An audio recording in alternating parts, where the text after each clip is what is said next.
AP రాజధాని అమరావతి నిర్మాణంపై ప్రభుత్వం ఫోకస్ పెట్టింది. హైకోర్టు, అసెంబ్లీ, శాశ్వత భవనాలకు సిఆర్డీఏ టెండర్లు ఇచ్చింది.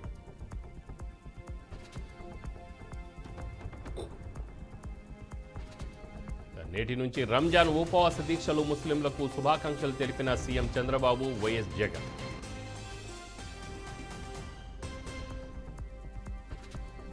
నేడు వనపర్తి జిల్లాలో సీఎం రేవంత్ రెడ్డి పర్యటన, వెంకటేశ్వర స్వామి ఆలయ అభివృద్ధి పనులకు శంకుస్థాపన.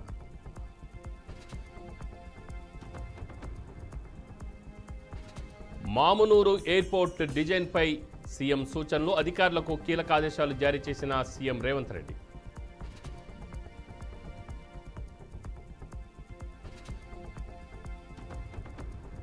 రఘురామకృష్ణరాజుపై హత్యాయత్నం కేసులో ముందడుగు, సిఐడి డీఐజీగా పనిచేసిన సునీల్ నాయక్కు నోటీసులు.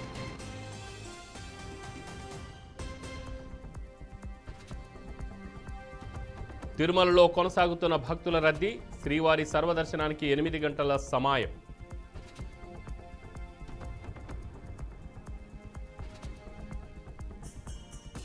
విజయవాడ డివిజన్లో పలు రైళ్లు రద్దు, ట్రాక్పై కొనసాగుతున్న మరమ్మతులు.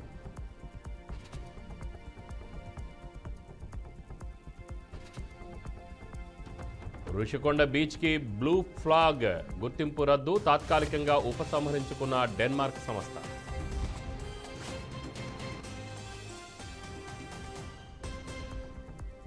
తెలంగాణలో గల్ఫ్ ఎక్స్గ్రేసియా నిధుల విడుదలకు దేశం 5 లక్షల చొప్పున పరిహారం ఇవ్వాలన్న సీఎం రేవంత్.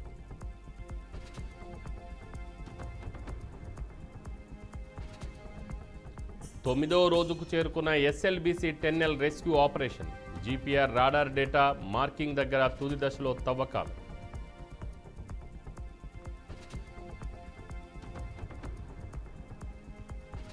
ప్రాజెక్టుల పురోగతిపై నేడు మంత్రి ఉత్తమ్ సమీక్ష, కార్యదర్శులు, ఈఎన్సీలు, సీఈలతో భేటీ కానున్న ఉత్తమ్.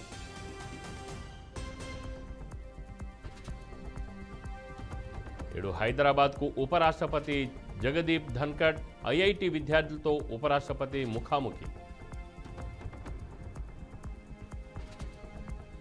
తెలంగాణలో నేటి నుంచి ఉర్దూ స్కూళ్లకు ఒంటిపూట బడులు, రంజాన్ సందర్భంగా ఉర్దూ మీడియం స్కూళ్లకు గుర్తింపు.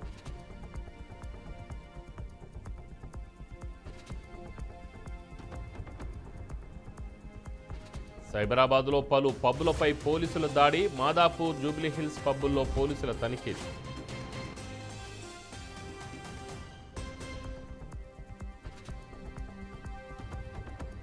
రెండో రోజు యాదగిరిగుట్ట వార్షిక బ్రహ్మోత్సవాలు, నేడు ఉదయం అగ్ని ప్రతిష్ఠ, ధ్వజారోహణం.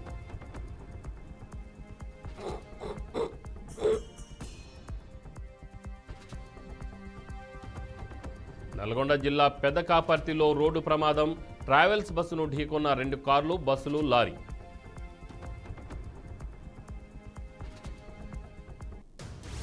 తెలంగాణలో మే 15 నుంచి సరస్వతి పుష్కరాలు, ముహూర్తం ఖరారు చేసిన విధుశేఖర భారతి స్వామి. ఓసాని కేసులో కీలక అప్డేట్, సజ్జల రామకృష్ణారెడ్డి, భార్గవరెడ్డి నడుచుకున్న కృష్ణమురళి. హర్యానాలో కాంగ్రెస్ మహిళా నాయకురాలు హత్య, హిమానీ నర్వాల్ గొంతు నులిమి చంపిన దుండగులు.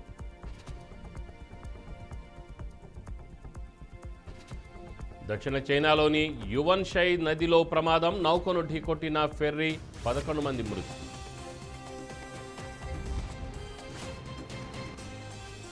పరుగులు పెడుతున్న పసిడి ధరలు, 86,620కు పెరిగిన బంగారం. కన్యాకుమారి ఆంథోనియా చర్చి ఉత్సవాల్లో అపశృతి, ఉత్సవ ఏర్పాట్లలో విద్యుత్ షాక్తో 4 మృతి. బొలీవియాలో ఘోర రోడ్డు ప్రమాదం, 2 బస్సులు ఢీకొని 37 మంది ప్రయాణికుల మృతి.